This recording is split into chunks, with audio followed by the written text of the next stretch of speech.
Daily Forex, this is Chris taking a look at the euro against the Japanese yen. The euro has initially pulled back just a bit against the Japanese yen on Tuesday, only to skyrocket toward the 200-day EMA.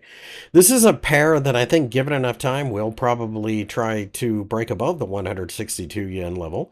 And if it does, that opens up the possibility of a move all the way to the 165 yen level. Short-term pullbacks, I think, continue to find buyers because of the interest rate differential and the fact that interest rates in Europe are rising via the bond market. And that, of course, has a major influence on what happens with the euro itself.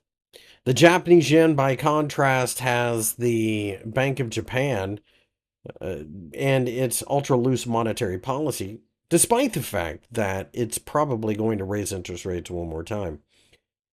It's also worth noting that the market has been banging around between the 50-day EMA and the 200-day EMA indicators. So there is a certain amount of questions asked about whether or not we're going to break out of this area. If we do break out of this area, typically that means you're going to get some momentum.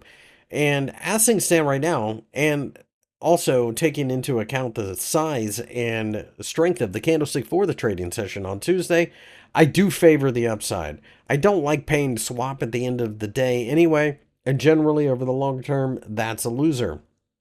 Short term traders may continue to kick this thing back around these moving averages, but ultimately, I think you have a scenario where short term dips probably bring in more buyers. I don't have any interest in shorting. I don't want to own the Japanese yen at this point.